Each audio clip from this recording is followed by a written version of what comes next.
So today we're going to replace the bolt retention spring on a Rocky Mountain RM415 Crossbow. But this is going to be the same part change out for any Rocky Mountain crossbow and a lot of the Carbon Express crossbows. This also works for the Blade and Piledriver Carbon Express Blade and Piledriver crossbow.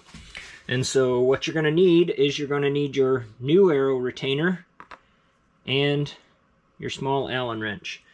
And this is a really quick and easy step, and once you replace this, you'll be back up and shooting again in no time.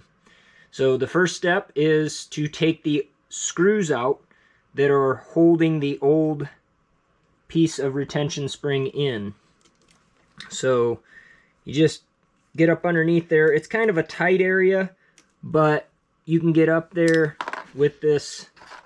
And don't get frustrated, because sometimes it's a little tough, but if you get set up right there, it's super simple. And then you'll just spin these out of here. They go left, lefty-loosey, and you'll loosen those out of there. Now once you get them loosened up enough, if your hands are small enough, you can reach up underneath and use your fingers to take the little screws out.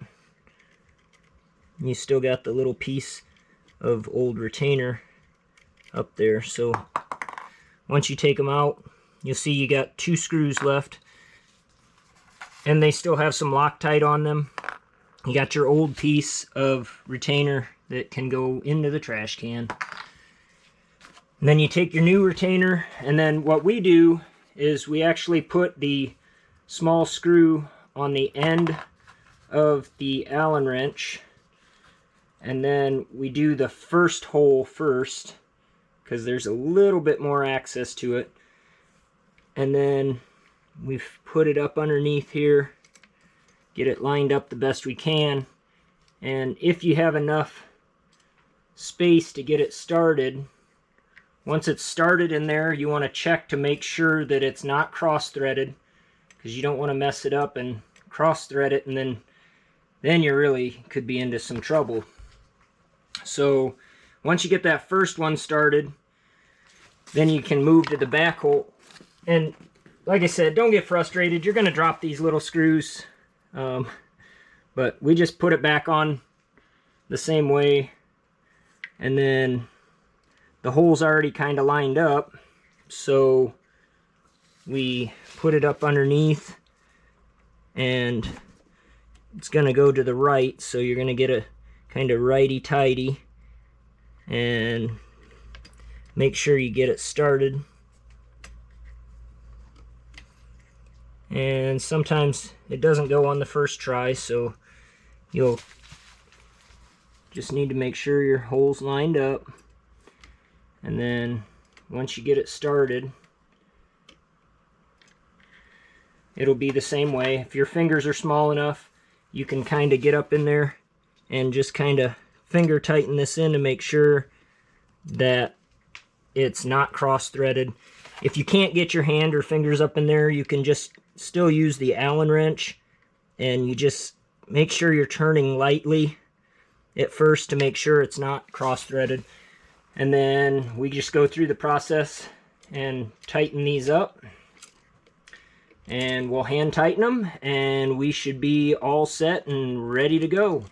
And all you need to do on these is just make sure you don't over tighten them. You just want to snug them up.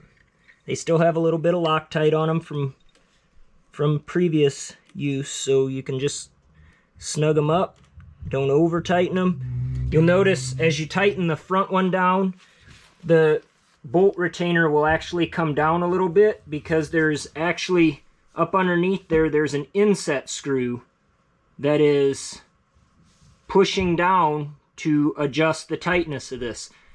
If this retainer is pushing down too much onto your bolt, you will probably have to uninstall the scope in order to make an adjustment, because you just can't quite fit under there. I mean, you could probably modify an Allen wrench to be able to get underneath the scope without having to remove the scope, but usually it's a factory replacement. So it should go back in and everything should be set and good to go. So you shouldn't even have to make any adjustments to that. But if you do, just know you may have to remove the scope in order to adjust the tightness of the retainer. And then remember, when you're using your new retainer, when you're cocking this crossbow, you just need to make sure that your hooks, as they come back, do not catch the end of your retainer. That's predominantly where most people break their crossbows. But you should be all set. You're back up, ready to go. You can go get one of these at our website at AZippySale.com. You can follow the link on the page here. And if you have any questions, give us a call.